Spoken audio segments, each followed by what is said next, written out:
ahead of the storm. Right now, it's your local forecast on the Weather Channel.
Hurricane Floyd wreaks havoc as it picks up speed in a north-northeast direction. I'm Cheryl Lemke. We'll have details on where it's headed coming up.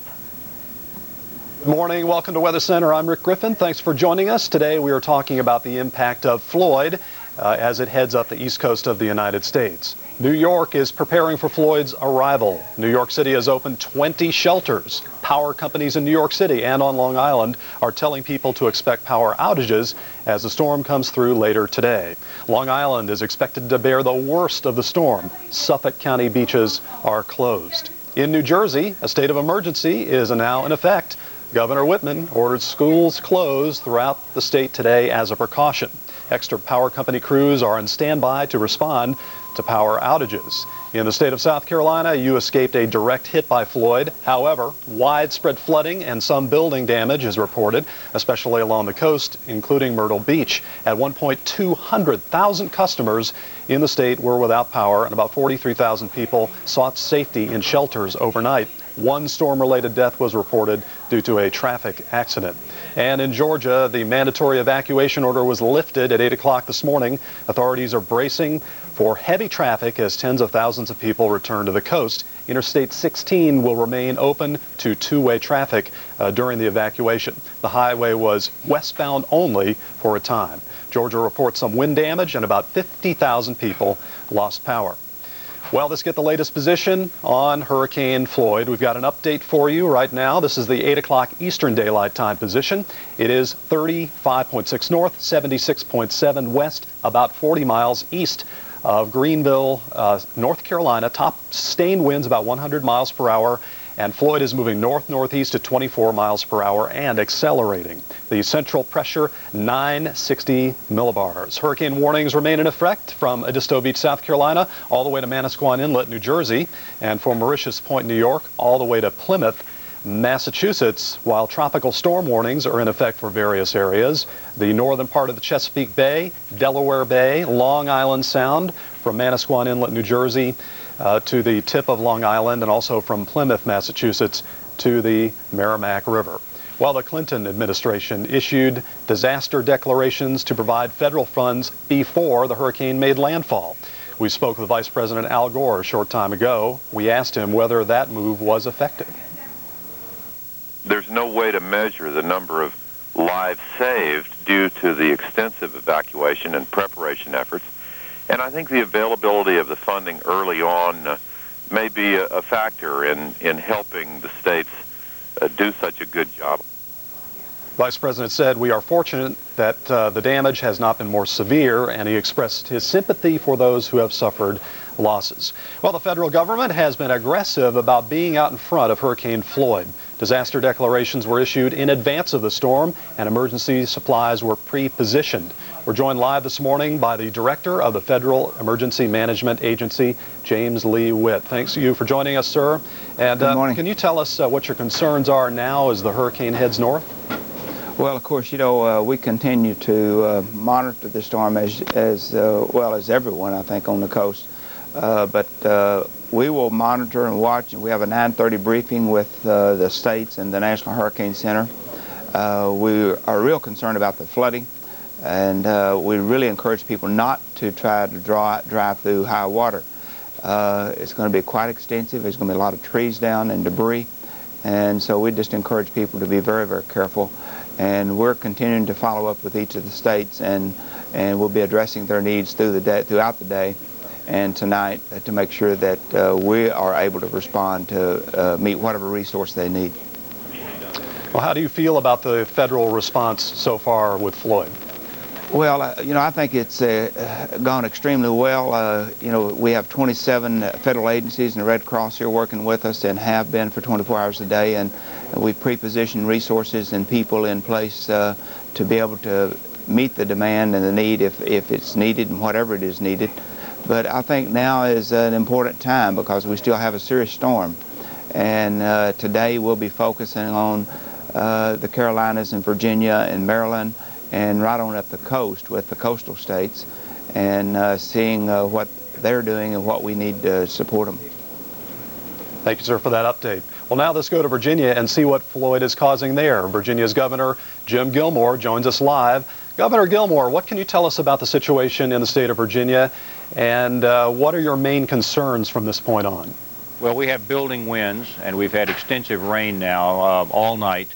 We've had over 10 inches of rain already in the Hampton Roads area.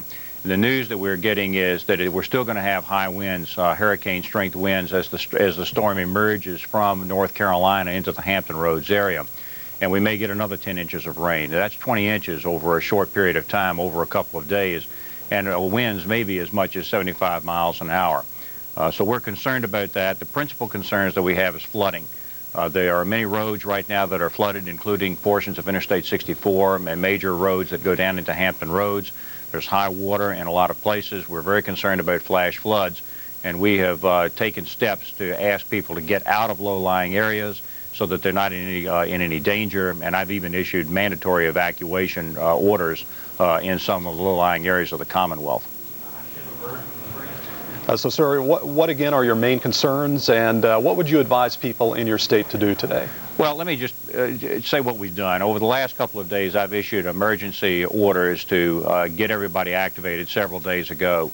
Yesterday, when the report came to me that it was going to be a serious situation, at that time we thought that the eye, in fact, was going to travel directly up the populated eastern corridor. It's actually shifted somewhat to the east, and therefore it's not over that, but it is over the populated areas of Hampton Roads. So we're very concerned about that. We are going to see tropical storm winds as far west as Richmond and even beyond. And in fact, even here in Richmond where I am now, the winds in fact are building. But we do expect to see hurricane level winds across the populated areas of Hampton Roads. Flooding is a major concern. We have reports that there are roads and streets that are blocked. There is extensive flooding that is going on. We're very worried about that. We did issue orders as early as yesterday to make sure that our local authorities had the ability to get people out. We've pre-positioned the National Guard and their vehicles over on the eastern shore of Virginia, just in case we're not able to get over there later on today. In addition to that, we have over 500 guardsmen that are available and positioned in the areas of Hampton Roads where we may have the greatest difficulties. 750 state police have been activated, including bringing additional troopers in from the western part of the state. They'll be there for search and rescue, keeping water, traffic, and keeping people safe. But we have had reports of flooding. That is our principal concern right now because of the amount of rain that we are seeing in the Commonwealth, and of course the wind is yet to come across Hampton Roads. Thank you, Governor Gilmore, for that update. Well, Floyd is beginning to move quickly towards the northeast. Where will the main impact be later on today? Well, let's go to the update desk, actually to the expert desk with Dr. Steve Lyons. Steve, what can you tell us? Well, Rick, we're monitoring, and it looks like it's being mixed with some fairly cool air coming down from the north. There's almost like a frontal boundary right along the coastline, and that's right where this tropical cyclone is heading, right along the coastline. Let's take a look at the large-scale view. Of course, here's Floyd over here, and you can see the demise of it overall, and that's great news for the coastline. Here's Gert out here, by the way, and we expect that to turn toward the north and not affect anybody, at least in the near future. Now, when we go closer in and look at Floyd here, you can see that there's a large plume of high cloud and mid cloud and a lot of rain occurring out ahead of the system. What's happening here is the circulation's coming in from the east and southeast here, and on the north side there's a northerly flow of cool air, so it's acting like a warm front, and this warm air is lifting up, very tropical air is lifting up right along the coastline and dumping all that rain that you've heard many people talk about, and that's going to continue to occur as long as you're at and north of the circulation center.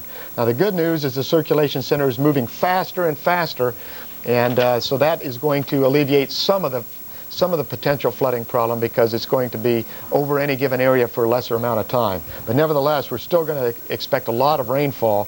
Now, looking at the latest surface observations just a few minutes ago, most of the winds over land are down in the minimal damage category range, and on the coast even they're still down there as well. We're not up in this very strong range anymore, at least along the coastal zone that we can see. So that is very good news, but nevertheless it's still going to drive quite a bit of water into those low-lying areas, especially into the Hampton Roads area when the wind is from the east. North of the circulation center it comes to the north. There you can see the timeline on the track as well. Let's get back to the studio with Rick now. Steve Lyons, our hurricane expert. Well, stay with us for frequent updates. Don't forget you can get a lot of great information at weather.com on the internet as well as here on the Weather Channel. Stay tuned, because now we're going to head back to the studio for a look at the weather across the rest of the country. Cheryl? Well, Rick, we just received some new information in regarding some road closures in Virginia and some roads that have now been reopened for parts of South Carolina and Georgia. We'll be passing along that information in about 10 minutes or so during the TravelWise segment. In the meanwhile, though, we're still watching all this tropical moisture surging up to the mid-Atlantic and the Northeast. A front 2 pressing in from the west will help to squeeze out and enhance the rainfall. So again, the rains today quite copious throughout the east. We have numerous flash flood warnings remaining in effect for portions of eastern North Carolina and eastern Virginia. And again, that heavy rain slated to come in towards New York City, Boston, and Providence. A lot of heavy rain all throughout the entire day.